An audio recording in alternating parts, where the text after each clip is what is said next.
करवा चौथ संबंधी कुछ प्रश्नों के उत्तर दूंगा जो कि अनेक मित्रों ने मुझसे पूछे हैं। तो आमतौर पे मैं इतनी जल्दी किसी प्रश्न का उत्तर देता नहीं हूं जब तक कि कुछ प्रश्न इकट्ठे ना हो जाएं। लेकिन मुझे लगा कि आज करवा चौथ का व्रत भी है और आज कार्तिक मास की कृष्ण पक्ष की चौथी तिथि है और ये अच्छा मौका है मुझे सनातन धर्म के अनुयायियों को अवगत कराना चाहिए सच्चाई से और हम किस वातावरण में, किस माहौल में हम रह रहे हैं, यह भी आपको जानना चाहिए।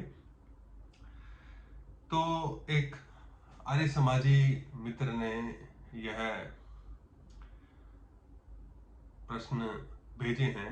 एक नहीं, अनेक प्रश्न हैं, मैं पढ़ के बताऊंगा आपको एक एक करके। मेरे देखे सनातन धर्म को बाहर के विधर्मियों से खतरा बाद में है। जो हमारे अंदर भीतर जो हम छुपे बैठे हैं, मुखौटा ओढ़े अलग अलग, उनसे ज्यादा खतरा है और ये आर्य समाजी उनमें से एक है।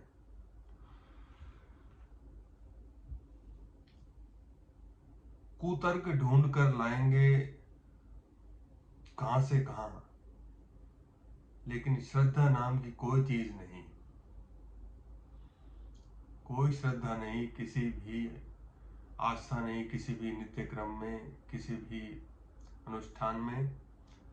तो मैं ज्यादा बातें ना करता हुआ प्रश्न पढ़ता हूं।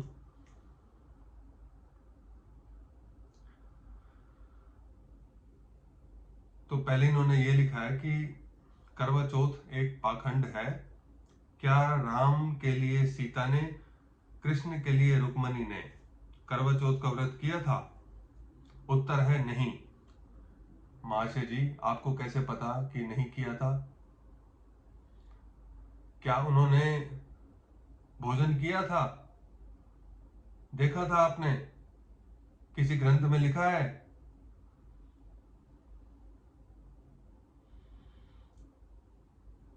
क्यों पत्नी के लिए कोई व्रत नहीं रखता पति, जबकि वेद ने दोनों को समान दर्जा दिया है, अर्थात वेद की आज्ञा का भंग।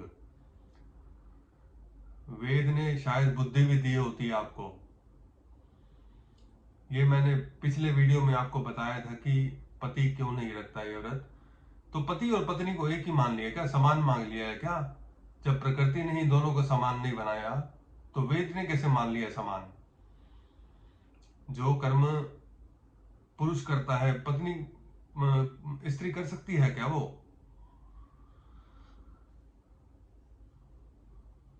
दिन और रात को एक कैसे समान मान लेंगे? अनार और सेब को एक कैसे मान लेंगे? समान कैसे मान लेंगे उनको?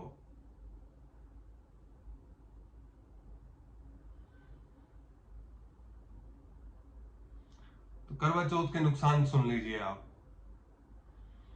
उसके पहले एक और भी बात कही है इन्होंने। बस मैं तो हंसे जा रहा हूं जब से पढ़ा है इस मैसेज को मैंने। अगर करवा चौथ के दिन भूखे रहने से पति की उम्र लंबी होती तो बॉर्डर पर तैनात हमारे फौजी भाइयों के घर औरत विधवा ना होती। यह है आर्य समाजियों का तर्क, कुतर्क। श्रद्धा विहीन व्यक्ति होता है ना, जो कोई जीवन में कभी किसी आध्यात्मिक अनुभव को प्राप्त नहीं किया होता, ये उसके शब्द हैं।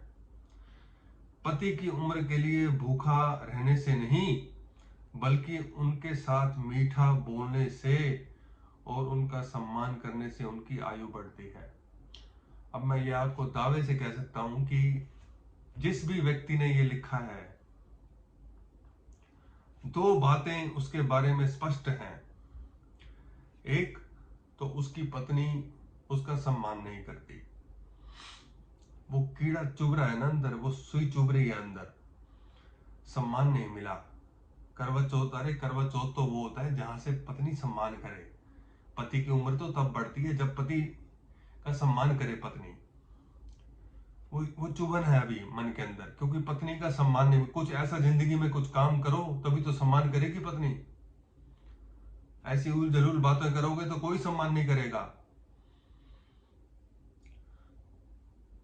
सम्मान करने से और पति के साथ मीठा बोलने से पति की उम्र बढ़ती है। ना आपकी पत्नी ने आपका सम्मान किया, ना दो शब्द कभी मीठे बोले, आपने कभी यह विचार किया कि क्यों?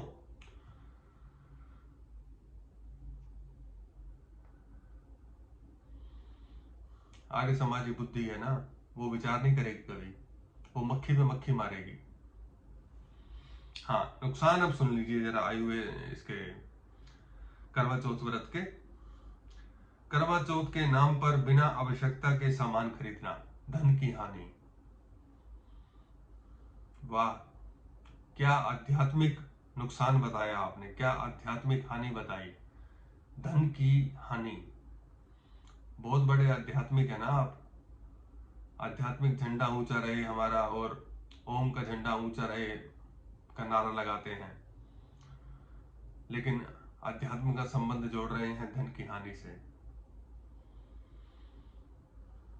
पति पत्नी में मनमुटाव, दूसरे पति ने तो इतना कुछ दिया और तुमने क्या दिया आदि। देखिए, आप छुपा नहीं पाएंगे, ढोल अपनी पोल खुद खोलता है। आपके घर की स्थिति क्या है वो यहां आप दर्शा रहे हैं, आपके शब्दों में वो यहां दिख रही है कि आपका पत्नी के साथ मुटाव, मन मुटाव किस बात पर होता है। घर परिवार और आसपास की महिलाओं में व्यर्थ की प्रतिस्पर्धा, ईर्ष्या, चांद आदि की पूजा से जड़ पूजा और मूर्ति पूजा को बढ़ावा। हे महाविज्ञानी, चांद के महत्व को थोड़ा पढ़ लीजिए, चंद्र के महत्व को थोड़ा पढ़ लीजिए। भौगोलिक दृष्टि से, सांसारिक दृष्टि से, आध्यात्मिक दृष्टि से, प्राणायाम की दृष्टि से, धार्मिक दृष्टि से, तब थोड़ी बात करेंगे इस पर कि चंद्र की महत्ता क्या है। महिलाओं में भय फैलना, अगर व्रत नहीं रखा तो पति को कष्ट या जीवन का खतरा आ सकता है। मैंने आपको पहले मैं ये बहुत विस्तार से समझा चुका हूं, कैसे पत्नी लाभ को पति तक पहुंचाती है। पहले लड्डू आप खाएंगे, फिर उस लड्डू की शक्ति आपके पति तक पहुंचेगी। पहले लाभार्थी उसके आप होंगे। तो आप दोबारा उस वीडियो को देख सकते हैं, सुन सकते हैं।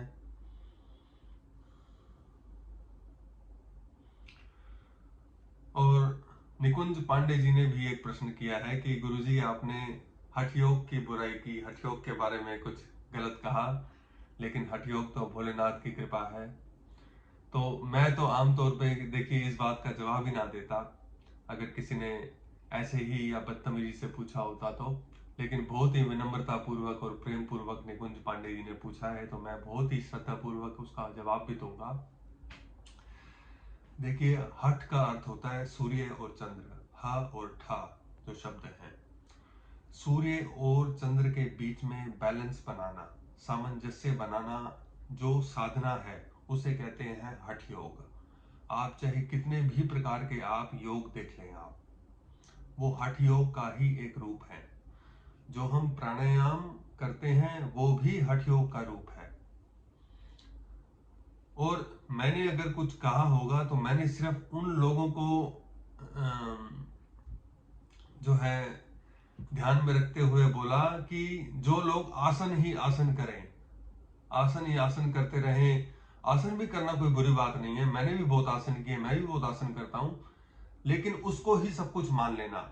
अगर आपने एक क्लास में पढ़ा था ए फॉर एप्पल, आज आप कॉलेज में जाते हैं, यूनिवर्सिटी में जाके पढ़ते हैं, आज किताब को जब पलटते हैं तो हजारों बार शायद वो ए आ जाता है, लेकिन एक बार भी वो ध्यान नहीं आता ये वही ए है, ए फॉर एप्पल वाला।